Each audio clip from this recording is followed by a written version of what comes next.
Salam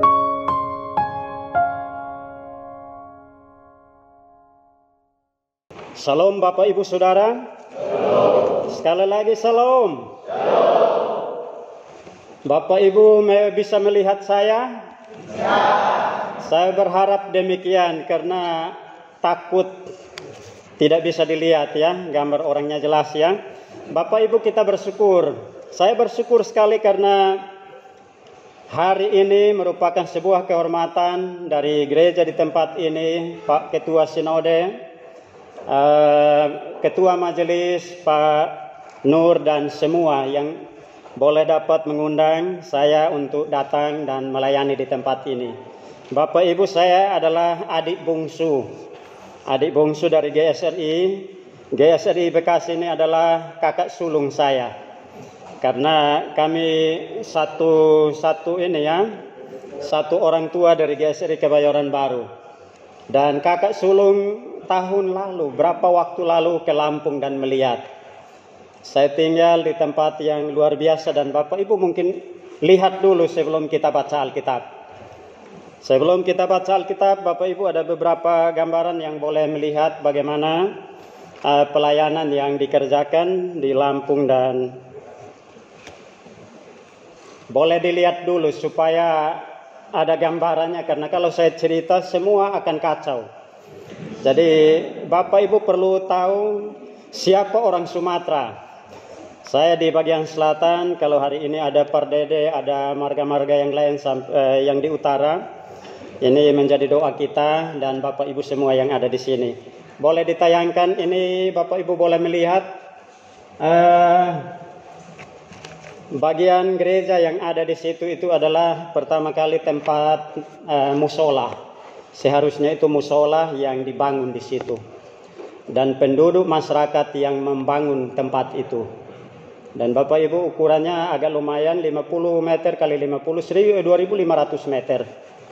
Dan mereka jemaat mula-mula itu minta kalau bisa tempat itu diizinkan untuk bangun gereja. Mereka bolehkan. Hari Sabtu yang lalu tempat yang seharusnya mereka pakai untuk masjid ini mereka cari tanah yang lebih sedikit lagi 12 meter kali 50 meter. Mereka sedang bangun dan kami juga bersama-sama dengan warga masyarakat situ terbeban untuk menolongnya. Saya juga agak berdosa karena tanah yang seharusnya untuk mereka dipakai untuk gereja dan hari-hari ini Bapak Ibu lihat mereka juga membutuhkan haus dan mereka juga ingin untuk bersama-sama mendengarkan firman Tuhan. Mungkin sudah bosan mereka di luar sana. Karena nyanyinya tidak seenak yang didengar di dalam sini. Dan bahkan sangat terganggu. Suatu saat Bapak Ibu Saudara mereka pinjamkan toa musola untuk kami pakai dalam Natal. Percaya enggak Bapak Ibu, inilah kenyataannya. Tapi kalau di sini Bapak Ibu coba pinjam ke mereka, nanti demo berjilid-jilid di tempat ini. Dan keadaan ini Bapak Ibu Saudara, saya ada di Lampung dari tahun 2000. Tuhan tangkap saya di Lampung. 97 saya ada di Lampung. Dan tahun 2000 Tuhan tangkap saya untuk bergabung dengan GSRI. Dan Boksu Thompson ini ya tahu siapa saya karena saya senior ya. Kalau di sini senior, tapi di sini kakak sulungnya. Dan Bapak Ibu Saudara, inilah tempat kondisi sekian tahun, 25 tahun sampai hari ini. Setiap Natal mereka datang dan beribadah bersama-sama. Sampai memberi persembahan, pulang makan bersama baru balik. Dan apakah ini orang-orang ini perlu kita tidak usah doakan mereka sampai hari ini. Dan kebetulan waktu Pak Ketua Sinode Pak Nur dengan rombongan dari sini ke Lampung Bapak Ibu, saya sedang ada kegiatan anak-anak sekolah minggu 10 orang. Tapi anak-anak yang dari sekitar itu hampir 200 orang. Bisa lebih, saya tidak kuat kasih makan. Dan ibu-ibunya datang semua untuk mendengar. Nyanyi dan bahkan itu ada yang diam-diam komat kami. Tapi setiap hari lewat jalan, dia selalu dalam nama Yesus kita bersaudara. Ini menjadi sebuah kenyataan Bapak Ibu Saudara. Mereka hanya diperlengkapi dari urusan luar, tapi dalam hatinya ada kekosongan yang hanya diisi oleh Tuhan. Tidak bisa mereka, kekosongan itu akan diisi dengan apapun. Harta benda semua mereka punya, tapi sebuah ruangan yang ada di dalam hati mereka hanya diisi oleh Tuhan Yesus. Bapak Ibu lihat kondisi ini, jalan ini juga anak saya yang pas tenteng tas ini nyebrang kadang tidak bisa jalan. Bisa 2-3 hari liburan. Bukan karena COVID, tapi karena banjir. Dan anak-anak ini kami latih, lihat hari ini, besok jadi pemimpin, jangan yang pemimpin tidak karu-karuan. Bapak Ibu lihat keadaan 12 tahun tanpa PLN, terus jangan lama-lama. Di sini kami buka TK sampai hampir 12 tahun. 2 tahun ini saya tutup karena izin harus bayarnya lumayan ya. Nggak lebih mahal dari ini ya. Tapi selalu begini semua. Ya oknum-oknum itu, dan akhirnya saya bilang kita stop. Toh juga yang saya ajarin ada Muhammad, ada Siti, ada semuanya itu. Dan bukan itu ya. Teruskan Bapak Ibu Saudara. Di sini ada sekolah menengah teologi Kristen. Kami ada di sana dan kami setiap tahun mengirim siswa ini untuk ke STT Iman. Kami tidak punya dana banyak, tapi kami punya tenaga yang bisa dipersiapkan 50 tahun ke depan untuk menjangkau negeri ini. Orang-orang ini ada di situ semua dan sampai hari ini masih berjalan sekolah ini pola asrama, dan mereka wajib untuk ibadah di tempat di mana kita ada di sana. Teruskan Bapak Ibu, ini suasana sekolah dan keadaannya agak lumayan. Kami berharap ke depan Bapak Ibu boleh buat mission trip ke sana. Mau tinggal berapa hari silahkan. Tapi bawa makan minum sendiri ya. Ya, diteruskan lagi Bapak Ibu. Ini suasana Lampung. Dan ada GSRI Lampung juga membuka cabang pos dan PAUD di NTT. Ini bagiannya Bapak Ibu Saudara, gerejanya lumayan. Didatangi gubernur, istri gubernur, dan mereka katakan bahwa kerjakan apa yang sudah Tuhan buat di sana.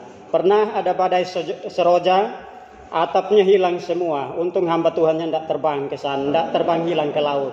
Dan akhirnya seluruh GSRI Mandiri ikut membantu memperbaiki atap.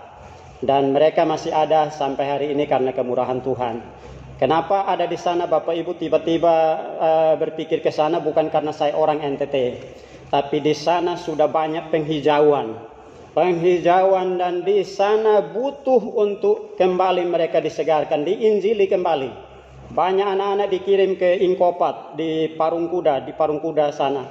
Banyak dikirim ke Sukabumi Jawa Barat dengan niat sekolah, tapi otaknya dicuci dan pulang menjadi pemberontak. Doa kami sehingga pelayanan di NTT itu juga bisa berjalan dengan baik. Teruskan. Ini Natal bersama anak sekolah minggu dan jemaat yang ada di Posla Kupang. Bapak Ibu di sana tetap ada pembinaan dan hamba Tuhan sudah ada di sana. Ketua Sinode pernah mungkin membantu hampir 1 tahun untuk keberlangsungan hamba Tuhan yang ada di sana dalam berbagai hal. Teruskan Bapak Ibu Saudara, ini di Soe paling dingin, dan tempat ini juga Bapak Ibu lihat di situ ada 300 janda yang setiap bulan kakak saya harus mendoakan mereka, menolong mereka, dan bagi sembako kepada mereka di hotel yang dia punya di situ. Dan itu selalu senantiasa setiap bulan mereka kerjakan untuk menjangkau, untuk mendoakan dan memberi spirit bagi banyak orang. Teruskan Bapak Ibu Saudara. Ada juga kita kolaborasi GSRI Lampung bersama dengan pos yang ada di Palalangon itu Bapak Ibu Saudara sudah menjadi bagian di bawah naungan GSRI Lampung karena sinodenya dijual. Ya untung sinode GSRI tidak kejual ya. Dan itu kakak kandung saya yang melayani di sana, dan mereka kembali ke NTT di Soe. Ini membangun ada 11 tempat, 11 PAUD untuk menolong anak-anak ini supaya jangan keluar dan menjadi orang-orang yang tidak percaya Yesus lagi. Dan mereka sekolahnya Bapak Ibu Saudara itu keramiknya paling bagus, lebih bagus dari ini ya. Bapak Ibu tahu itu kuburan semua. Dan saat kalau belajar matematika anaknya bingung jawab, dia tanya kakek neneknya ini berapa tambah berapa ya. Ada jawaban dari dalam kuburan. Saya aja ndak tamat TK lu tanya saya. Demikian keadaan-keadaan seperti ini Bapak Ibu. Dan Bapak Ibu lihat air di sana paling mahal, dan itu menjadi sebuah hal yang sangat sampai hari ini membuat kami Bapak Ibu Saudara miris. Air di sana sulit, makanya saya jarang mandi. Akhirnya keadaannya begini Bapak Ibu. Mandi ndak mandi orang ndak tahu kalau saya mandi. Dan Bapak Ibu 1.000 liter itu 150.000. Dan setelah kalau dipenuhin ada tangki-tangki yang bagus di sana Bapak Ibu nanti lihat, malam-malam hilang air, diambil orang. Ya karena tidak dikasih, pelit air, akhirnya diambil malam-malam. Bapak Ibu itu di sini tempat ke depan menjadi sebuah doa untuk pos pelayanan akan kami bangun di situ juga. Dan kami berharap air menjadi satu pergumulan penting untuk memberdayakan mereka dulu, hidup dulu. Kalau tidak ada air, Bapak Ibu Saudara semua akan mati. Dengan adanya air mereka hidup sehat, umur panjang, kesempatan bertobat itu ada. Teruskan Bapak Ibu. Di sini dari GSRI Palalangon kakak saya juga hamba Tuhan sedang membangun tempat ini Bapak Ibu. Suatu saat kalau ke sana ada 30 bed, boleh tidur di situ, tidak usah bayar, tapi bayar listrik aja ya, supaya jangan buat susah mereka di sana. Dan ini tempat menjadi pusat pelatihan untuk pertanian, peternakan, dan membuat mereka supaya bagaimana orang bisa bangkit, orang bisa dapat mengalami berbagai pembaharuan, dan dia pasti akan tetap berjalan dalam rancangan Tuhan. Doakan supaya ke depan semuanya itu bisa berjalan dengan baik Bapak Ibu. Di Soe dan teruskan lagi. Di sini Bapak Ibu tangkinya bagus-bagus di situ, tapi tidak ada air, tangkinya kosong. Takutnya malam-malam tangkinya dipikul, dijual untuk ganti air ya. Dan doakan Bapak Ibu, pernah Bok Susu Geng dari Jembatan 5 khotbah di sana dalam perayaan Natal di depan bagian ini. Teruskan Bapak Ibu Saudara, di sini Bapak Ibu melihat lagi. Ada suku anak dalam, lihat yang pimpin itu ada preman dari NTT. Itu anak dari kakak saya, ponakan yang punya beban setelah sekolah teologi. Dia bilang saya pulang untuk urus mereka ini. Di dalam hutan Bapak Ibu. Saya pas berapa kali kunjungan ke sana, saya bilang kenapa lu di sini? Dia bilang ya hati saya tidak bisa untuk datang dan menolong mereka. Dan Bapak Ibu mereka sekolah minggu. Setelah pulang mereka buka baju semua seperti di Taman Eden. Mereka pergi berburu. Dan kalau Bapak Ibu di sana mereka buka semua baju, Bapak Ibu ikut-ikutan, berarti orangnya sudah perlu kita bawa ke tempat lain, rumah sakit jiwa. Dan ini pendidikan yang tidak sesuatu yang tidak nyaman kita lihat. Teruskan Bapak Ibu. Lihat jalannya itu seperti apa, tidak ada lampu, hanya ada solar panel. Terus bulan Juli yang lalu saya ada di sana Bapak Ibu, dan itulah hal-hal yang menyedihkan yang perlu itu. Kami punya kendaraan yang paling bagus. Bapak Ibu mau ke sana, kami akan naikkan dengan ambulan. Ambulan ini Bapak Ibu Saudara, satu-satunya gereja yang punya ambulan, tidak beli mobil, dipinjamin sudah 12 tahun. Dan kemana kami mau perlu untuk pelayanan, telepon pimpinan, pinjam ya. Kalau rusak ya Bapak yang itu ya, nanti kami berdoa Tuhan yang ganti. Jadi ya itulah pendeta hebatnya di situ ya, buat pusing jemaat. Tapi Bapak Ibu tahu orang-orang ini butuh pertolongan, butuh keselamatan dari Tuhan. Butuh supaya mereka juga bisa mendengar Injil yang sesungguhnya untuk membaharui hidup mereka. Teruskan kalau masih ada di Jambi, ini masih tetap di Jambi Bapak Ibu, dan lihat di tempat ini mereka ada dan terus mereka memuliakan Tuhan. Satu desa yang ada di sana tidak diakui desa. Satu tempat di sana seluruh warganya 2.800 kepala keluarga, tapi tidak diakui sebagai desa di Indonesia. Mereka tinggal di dalam hutan. Dan Bapak Ibu Saudara, di sana 2.800 kakak ini orang Kristen semua dari 34 denominasi gereja. Kalau gereja ini udah berdiri, ada yang sakit hati di sini, dia pindah ke sebelah, bangun dan dia buka gereja itu, dia jadi pendeta sendiri di situ. Hebat kan Bapak Ibu? Ya, saya juga berharap seperti itu. Saya ke sana, ya nanti itu mau beli tanah paling gampang, bangun hari ini, bangun silahkan buka di situ, jadi pendeta sendiri. Dan jemaatnya paling suami istri dan anak-anak. Dan itu Bapak Ibu Saudara sangat miris kita melihat keadaan-keadaan begitu. Saya Bapak Ibu Saudara sinode mempercayakan untuk jadi ada di bidang misi. Bidang misi ini sering saya buat pusing semua orang. Karena saya tidak bisa tenang tinggal di satu tempat Bapak Ibu. Gelisah, resah dan gelisah seperti lagu yang Bapak Ibu dengarkan. Dan saya sampai hari ini seperti ada terkungkung ya, tapi saya percaya demi Injil, saya mau kasih tahu Bapak Ibu Saudara, dari Aceh sampai Papua, bagaimana doa dan tanggung jawab kita untuk mereka. Mari kita berdoa supaya bagian-bagian ini, kalau ada teruskan lagi supaya aman. Masih terus Bapak Ibu Saudara. Ini Timor Leste, lihat saya paling ganteng di antara 3 orang ini. Timor Leste 2 tahun lalu saya ada di sana Bapak Ibu Saudara, dan banyak penghijauan di sana juga. Dan kita berdoa dari pusat SOE itu bisa kemana-mana, supaya kita bisa dapat membentengi, dapat menghambat, paling sedikit menghambat, karena sasaran mereka kantong-kantong Kristen yang lemah, selalu digerogoti supaya habis. Dan kalau ini gereja berdiam diri dan tidak mau ambil bagian, tidak apa-apa, Tuhan bisa berbuat dengan berbagai cara. Tapi saya mau katakan bahwa suatu saat nanti lagu-lagu yang kita nyanyikan, mungkin suatu saat kita jumpa dengan sang pemilik gereja, kepala gereja itu, dia akan tanya kita, nah, gerejanya berapa kali berapa, luasnya berapa lantai. Bukan itu yang ditanya. Yang ditanya oleh Tuhan, berapa banyak yang sudah percaya kepada Yesus. Dan berapa banyak yang pakai baju-baju mereka itu haus dan ada kekosongan yang tidak bisa diisi dengan siapapun kecuali Yesus. Ini menjadi sebuah perenungan, dan kita melihat Bapak Ibu sudah selesai. Oh ya, satu lagi Bapak Ibu lihat di situ. Di sini adalah ibu kota Nusantara. Di ring 2 Bapak Ibu Saudara ada sebidang tanah 5.000 meter sedang dicicil Bapak Ibu Saudara. Dicicil, dan Bapak Ibu waktu saya 3 kali mengunjungi daerah situ belum ada tempat yang begini.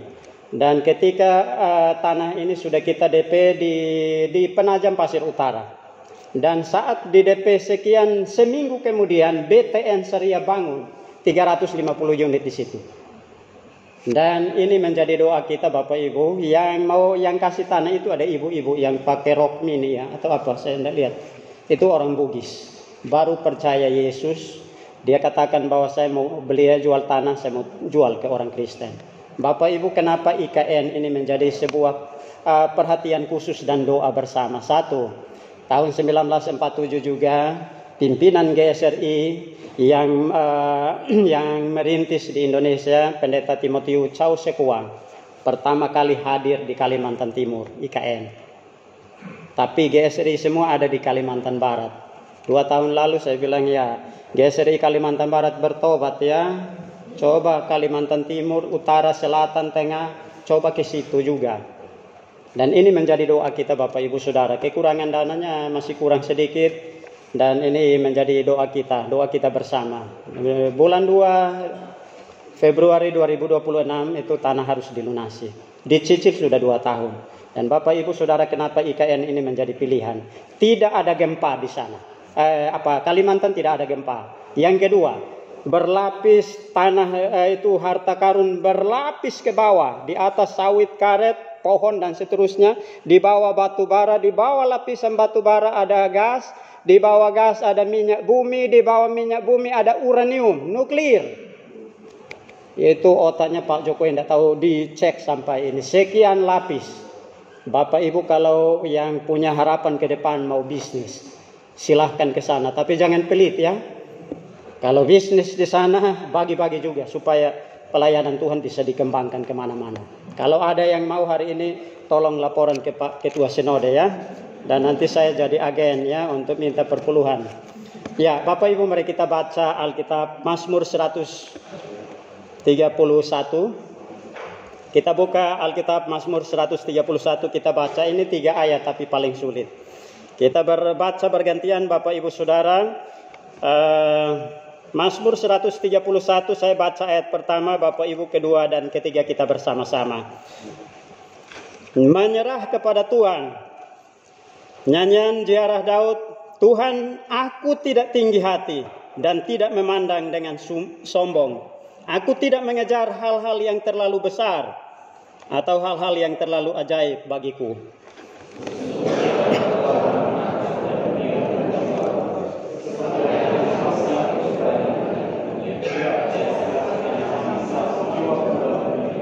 Berharaplah kepada Tuhan, hai Israel, dari sekarang sampai selama-lamanya. Bapak Ibu Saudara yang dikasihi dalam Tuhan Yesus, tema yang diberikan untuk kita renungkan bersama-sama hari ini dalam ibadah hari Minggu di tempat ini adalah lepas ambisi, rengkuh kasih Bapa. Semua orang pasti punya sesuatu hal yang diidamkan untuk dicapai pada akhirnya, Bapak Ibu. Semua orang pasti punya mimpi yang besar. Semua orang, tidak terkecuali siapapun. Suatu saat Bapak Ibu Saudara, Juli yang lalu ketika saya ada di desa yang tidak diakui itu, ada seorang anak kecil datang dan saya bertanya, namamu siapa? Namaku Romulus. Ini nama Romo, ini nama pastor nanti. Saya mulai tanya lagi lebih dekat, cita-citamu ke depan mau jadi apa? Dia mulai tersenyum, dia bisikin saya dekat dan dia diam-diam dia bilang, cita-cita saya mau jadi pencuri. Bapak Ibu Saudara, saya kaget sekali. 700 anak tinggal di tempat itu tanpa istri. Mulai saat itu saya berpikir bagaimana cara supaya kita ke depan juga bisa mengurus masa depan negeri ini dengan baik, dengan mempersiapkan mereka lebih baik. Bapak Ibu Saudari, ini yang membuat hati saya terpukul dan kami mulai merekrut mereka, anak-anak ini yang dari tamat SMP, tidak sekolah lagi, pokoknya narkoba, minum, mabuk, apa semua bisa dikerjakan di situ. Kami mulai rekrut dan kami tarik satu-satu. 1-2 orang kami bawa dan kami sekolahkan di sekolah SMTK yang kami adakan di sana dengan pola asrama. Pembinaan karakter, mempersiapkan mereka supaya ke depan 50 tahun ke depan mereka bisa menjadi orang-orang yang dapat merubah negeri ini dan bahkan membawa banyak orang percaya kepada Yesus. Ini menjadi tugas kita Bapak Ibu Saudara. Mimpi, tidak ada yang melarang kita bermimpi, berambisi. Tetapi Bapak Ibu Saudara, di ayat yang pertama ini, bayangkan Bapak Ibu sebuah nyanyian yang ditulis oleh Raja Daud. Beranikah kita mau katakan, Tuhan, aku tidak tinggi hati. Aku tidak memandang dengan sombong. Aku tidak mengejar hal-hal yang terlalu besar. Dan aku juga tidak mau mengejar hal-hal yang terlalu ajaib bagiku. Bapak Ibu di tempat ini mau berani ngomong seperti itu. Berani enggak kita ngomong begitu, Tuhan? Pokoknya Tuhan lihat ya, aku enggak sombong. Bapak Ibu Saudara, ambisi yang selalu dan mengarah ke sana Bapak Ibu Saudara. Ayat pertama ini menjadi sebuah nyanyian, tapi sebuah pemahaman, sebuah perenungan mendalam. Karena apa Bapak Ibu Saudara? Bagian ayat pertama ini yang mengingatkan kembali kepada kita bahwa dosa telah merusak segala keadaan rencana manusia. Di Taman Eden manusia mulai mengalami masalah yang besar karena dosa ini. Karena kesombongan, pemberontakan, maunya sama dengan Tuhan. Hanya dibisikin, kalian ini ada pohon di situ, curiga, mulai naruh curiga. Curiga Bapak Ibu Saudara lama-lama menuduh. Dan akhirnya menuduh Sang Pencipta. Dan di Taman Eden Bapak Ibu Saudara, dosa mulai merusak semua keadaan manusia. Merusak dan membuat manusia memiliki hal ambisi yang baik ke depan. Tapi ujung-ujungnya halal, haram, hantam. Semua dihantam. Tidak apa-apa, toh hari Minggu juga Tuhan, aku bersyukur aku ini orang baik. Dan Bapak Ibu Saudara, saya sampai berpikir ini, apakah Daud itu baik-baik, tidak sombong? Bapak Ibu Saudara, baca Alkitab, Daud ini baik-baik. Memang Bapak Ibu Saudara, dia mungkin dalam penafsiran yang lain dikatakan bahwa dia dituduh berambisi untuk merebut takhta kerajaan Israel dari Saul. Tapi sekian kali ada kesempatan Daud mau bunuh Saul. Daud selalu katakan bahwa orang ini urapan, orang yang diurapi Tuhan. Saya tidak mau. Dan Bapak Ibu Saudara, saya bertanya, apakah Daud baik-baik aja? Daud ini buat masalah yang paling besar Bapak Ibu Saudara, pembunuhan berencana. Di dalam kitab Samuel Bapak Ibu Saudara, Bapak Ibu boleh perhatikan di sana, ngeri apa yang Daud perbuat. 2 Samuel 12 ayat 1 sampai 25 Bapak Ibu Saudara, dia naksir Batseba. Orang pergi perang, dia duduk santai di atas soto rumah dan dia lihat, wah ini ada yang mandi di sana. Bapak Ibu Saudara, ini bukan, dia mulai lihat ini siapa ini. Dia panggil Batseba, tidur dengan Batseba. Bapak Ibu Saudara, udah tiba-tiba kaget suaminya pulang, Uria pulang. Ini Daud mulai otaknya main ini. Ini biar aja. Dia kasih tahu panglimanya, taruh ini Uria, biar di sana ya. Taruh di tempat paling depan supaya dia cepat mati. Dan nanti alasannya ya dia kan janda, jadi saya nikahin ya. Bapak Ibu Saudara, dosa ini berentetan. Satu kebohongan lari ke kebohongan yang lain. Dan Daud Bapak Ibu Saudara adalah orang yang kalau saya lihat ayat yang pertama ini saya bilang Daud bohong. Daud bohong, Tuhan aku ini tidak sombong, tidak tinggi hati dan seterusnya. Saya bilang ini bohong ini Bapak Ibu Saudara. Tapi saat baca bagian dia jatuh dalam dosa bersama dengan Batseba. Bapak Ibu Saudara, Tuhan utus Nabi Nathan datang.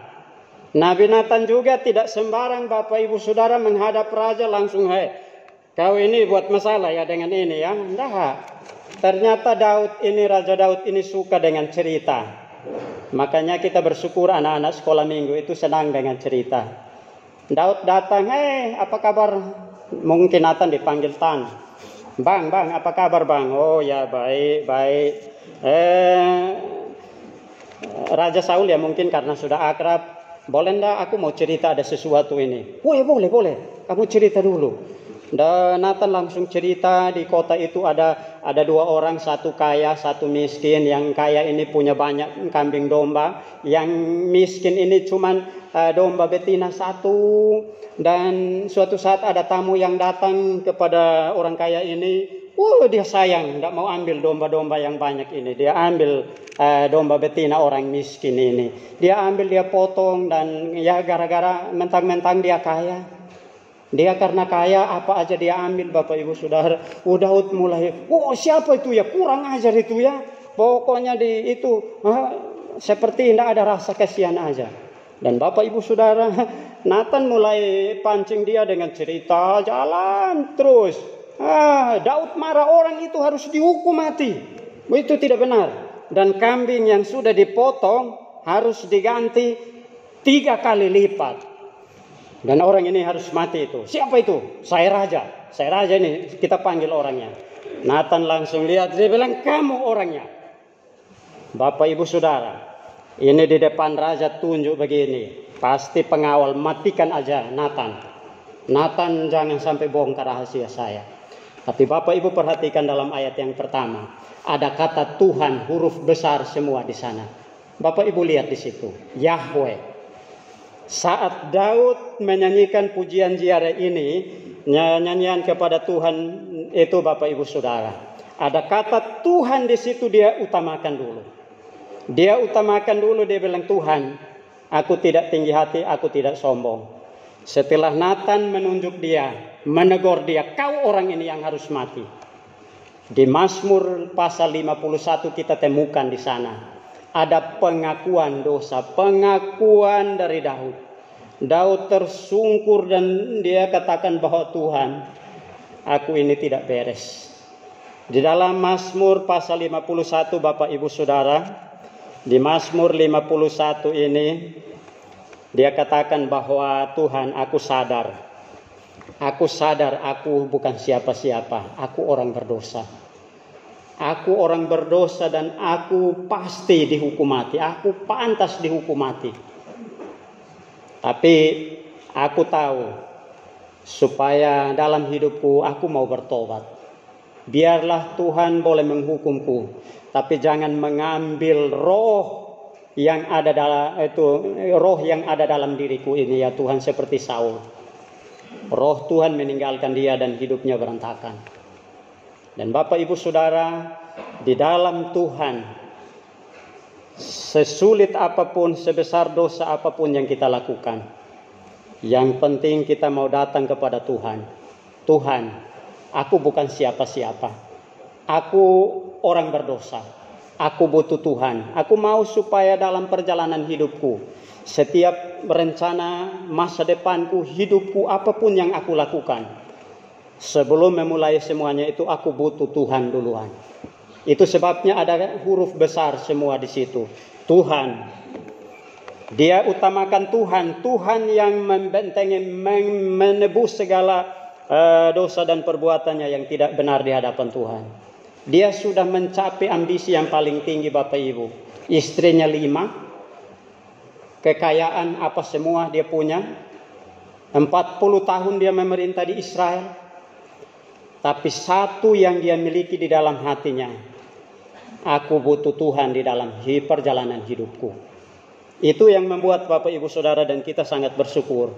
Dosa menghambat kita sehingga kita melihat segala sesuatu dengan sebuah pengalaman yang tidak pasti. Semua kita pengen berharap ke depan kita maju, kita sukses dan seterusnya. Tapi apakah kita libatkan Tuhan di dalam hidup ini? Apakah kasih Bapa yang kita nantikan, yang kita doakan, biarlah kita merangkul. Kita mau katakan di dalam ayat yang kedua. Di dalam pertobatan, di dalam pengakuan dan penyesalan dari Daud itu sendiri Bapak Ibu Saudara, dalam Mazmur 51. Nanti dibaca di rumah masing-masing. Sebuah penyesalan yang dia ungkapkan di dalam Mazmur 51. Membuat dia sehingga dalam ayat yang kedua dikatakan bahwa sesungguhnya aku telah menenangkan dan mendiamkan jiwaku. Seperti anak yang disapi berbaring dekat ibunya. Seperti anak yang disapi jiwaku dalam diriku. Setelah bahagian dosanya dibereskan di hadapan Tuhan Bapak Ibu, ayat yang kedua muncul. Hanya dekat Allah saja aku tenang. Ketenangan dia dapat peroleh karena ada satu penebusan yang sudah Tuhan kerjakan dalam hidupnya.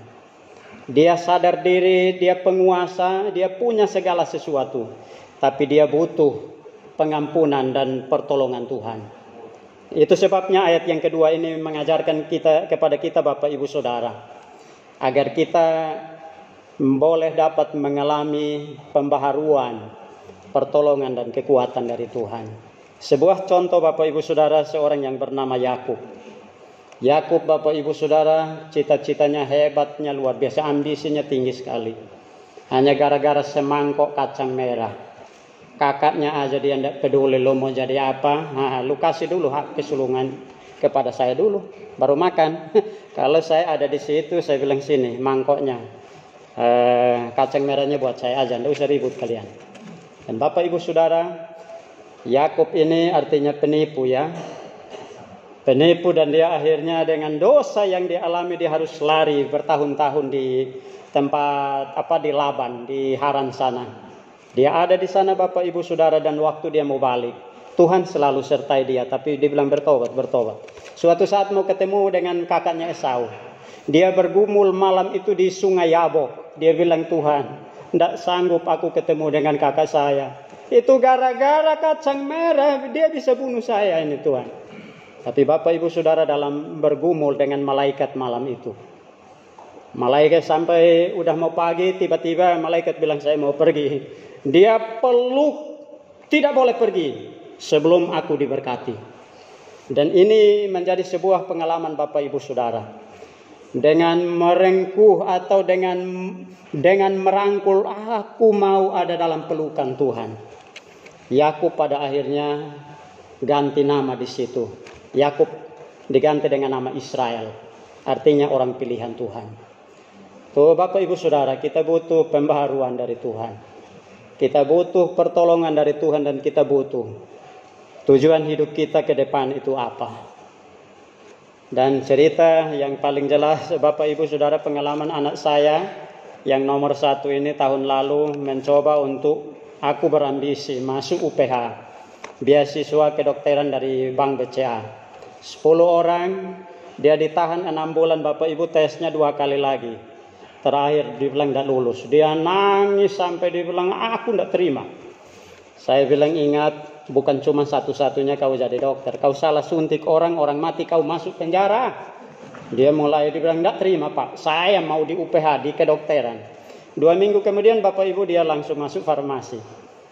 Farmasi, beasiswa 75%, lulus dan besoknya mau diantar. Dia malam itu dia bilang saya tidak mau. Kenapa? Gaji double loh. Nanti kalau tamat dia bilang bukan panggilan saya Pak. Terus apa? Dia bilang saya nanti tidak tahulah. Dan Desember yang lalu Bapak Ibu dia mulai daftar ke UPH lagi. Di Fakultas Keperawatan diam-diam. Sampai terakhir diterima dan hari ini 1 bulan Agustus yang lalu dia ada di UPH. Dan Bapak Ibu Saudara, saya dengan beasiswa penuh dan saya bersyukur kepada Tuhan. Saya bilang utamakan Tuhan. Selalu dia tanya, Pak, di rekeningnya ada berapa uang Bapak ya? Biar kita kalkulasi karena UPH uang Papa habis. Saya bilang sudah tahu pendeta di desa lagi, tidak ada lampu segala macam. Lu tanya. Dia bilang perlu tanya, guru saya ngomong Pak. Ya saya bilang kalau tanya begitu, rekening saya BCA. Oh BCA ya Pak, berapa itu saldonya? Saya bilang rekening itu BCA itu Bank Sentral Allah. Dia kaget, mentang-mentang pendeta. Pendeta sebentar ngomong sorga terus. Kita masih di bumi. Saya bilang Tuhan dalam hati ini anak juga kurang ajar ya. Tapi ini anak berpikir realistis Bapak Ibu. Anak perempuan lagi. Kalau ketemu rambutnya sama Bapak Ibu Saudara. Karena terlalu banyak mikir akhirnya melingkar semuanya. Dan Bapak Ibu Saudara, akhirnya Tuhan dengarkan doanya. Ini butuh ini, merek baju yang aduh saya bilang ini juga kenapa dia lulus di situ. Saya pengennya biar masuk hamba Tuhan STT Iman langsung saya bawa aja. Tidak boleh tes ya Pak ya, karena ini sudah 20 tahun saya tes di sana. Tapi dalam hati gimana mau ke UPH. Dan Bapak Ibu Saudara, akhirnya Tuhan mendengarkan doa. Bank Sentral Allah BCA yang Bapaknya punya. Ada di kantong-kantong orang yang saya tidak kenal, ada di mana-mana. Yang saya kenal malah kantongnya mau tarik juga agak berat itu, tidak apa-apa. Tuhan baik, malam hari kami mengunjungi orang Muslim yang kami doakan. Pulang, Bapak Ibu Saudara di tengah jalan ban motor pecah, ganti ban harus. Kalau tidak bisa dorong sampai rumah, udah nanti tengah malam baru sampai. Saya akhirnya ganti ban, besoknya baru kami bayar. Dan malam itu tiba-tiba Bapak Ibu Saudara, Bank Sentral Allah ini tiba-tiba ada uangnya masuk. Saya kagetnya setengah mati Bapak Ibu. Ada seorang namanya Pak Baik. Saya bilang sesuai dengan namanya Baik. Kalau namanya yang lain Pak Sukar, hidupnya pasti sukar. Nah Bapak Ibu. Langsung Bapak Ibu Saudara saat lihat saya langsung panggil anak ini. Nah sini. Ini kau berdoa untuk Pak Baik ini. Dia berdoa. Selesai dia berdoa saya bilang, nah kau tahu ini berapa? Alah paling sedikit Pak. Saya bilang itu coba kau lihat ini. Untuk kebutuhan laptop dan segala macam. Dia menangis. Dia katakan bahwa baru hari ini saya tahu. Khotbahnya bapak saya yang pendeta ini. Yang buat akal saya tidak masuk akal. Saya tahu bahwa saya harus bergantung kepada Tuhan. Di ayat yang kedua Bapak Ibu Saudara, kita tidak hanya memahami Allah, ya kenal dia tahu, tapi kita perlu mengalami pengalaman dengan Allah dalam kehidupan harian kita. Bapak Ibu Saudara, mau tenang Bapak Ibu Saudara, utamakan Tuhan di atas segala-galanya. Perhatikan ayat pertama, Tuhan huruf besar. Dan di ayat yang ketiga Bapak Ibu lihat, ada Tuhan huruf besar. Berarti Yesus adalah Alfa dan Omega. Kalau Yesus yang menuntun hidup saya dan Bapak Ibu Saudara, perjalanan hidup kita ini juga akan berarti. karena kita selalu berurusan dengan Sang Pemilik hidup, Sang Pemilik waktu, dan Sang Pemilik berkat itu sendiri. Mazmur 90. Dan kita mau bersyukur kepada Tuhan bahwa di dalam anugerahnya, setiap apa yang kita mimpikan ke depan, libatkan Tuhan di dalam hidupmu. Dan di dalam hidupmu engkau libatkan Tuhan. Apa tujuan hidupmu yang sesungguhnya? GSRI menuntun kita, mengajar kita. Di dalam Markus 16 ayat 15, ke seluruh bumi beritakanlah Injil. Apakah ini sudah kita kerjakan? Di Tulung Agung sudah dikerjakan di sana. Di Tulang Bawang sudah ke sana. Kalau memang ke Lampung, saya akan bantu di sana. Mau ada hantu, ada tuyul, ada apa, saya akan tabrak. Tapi kalau tuyul kejar saya akan kabur juga. Dan tetap saya berharap Bapak Ibu Saudara, andalkan Tuhan di dalam hidupmu, libatkan Tuhan, pasti ada ketenangan. Kalau kita tidak libatkan Tuhan, kita hanya kejar Hamoraon, Hasangapon, Hagabion. Di sini banyak orang dari Sumatera Utara. Kekuasaan, anak kalau perempuan semua nggak mau, harus cari yang laki-laki. Dan terakhir kehormatan, semua harus didapat. Tapi kalau kamu tidak dapatkan ketenangan batin di dalam Yesus, semua akan sia-sia. Itu sebabnya ayat yang ketiga katakan kepada kita Bapak Ibu Saudara. Kita baca bersama-sama. 1, 2, 3. Berharaplah kepada Tuhan, hai Israel, dari sekarang sampai selama-lamanya. Ayat yang ketiga, berharaplah kepada Tuhan, hai Israel. Bukan cuma hari Minggu berharap sama Tuhan, tapi sampai selama-lamanya. Bapak Ibu, libatkan Tuhan di dalam seluruh hidupmu. Dan di keseharian hidupmu dimanapun kamu berada, hari Senin sampai Sabtu. Selalu orang-orang yang berhadapan denganmu dan belum percaya kepada Yesus, itu sasaran kasih Tuhan. Dan doakan mereka, bawa mereka supaya mereka juga berjumpa dengan Tuhan. Markus 16 ayat 15 ini menjadi harapan tujuan akhir hidup kita. Di dalam kasih Tuhan, saya dan Bapak Ibu Saudara akan dimampukan ke sana.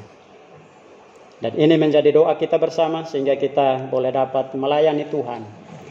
Bersandar kepada Tuhan, berkat yang Tuhan beri bagimu, lakukan itu. Semuanya akan berarti saat kita senantiasa memuliakan nama Tuhan. Waktu pertemuan orang tua dengan Jim Sriadi, pemilik UPH, Bapak Ibu Saudara, ada yang tanya, Pak Jim, anak-anakmu berhasil semua, apa rahasianya? Beliau hanya ngomong begini, saya mau supaya nanti suatu saat saya meninggal, orang akan datang dibilang ini bukan banyak utang. Bukan banyak utang, tapi orang mau katakan, orang akan ada dan melihat saya. Orang ini orang yang selalu beribadah kepada Tuhan.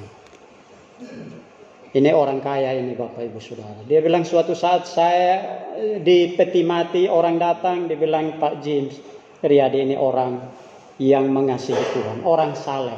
Orang yang selalu beribadah kepada Tuhan. Dan membawa orang lain untuk berjumpa dengan Tuhan. Mari kita tundukkan kepala kita Bapak Ibu. Tapi kita nyanyikan pujian lingkupiku dengan sayapmu. Dan kita akan masuk dalam doa bersama-sama. Biarlah ambisi kita, ambisi yang kita miliki hari ini, kita mau taruh di dalam tangan Tuhan. Tujuan hidup kita hanya untuk memuliakan dan menyenangkan hati Tuhan. Dan kasih Bapa senantiasa ada dalam diri kita masing-masing.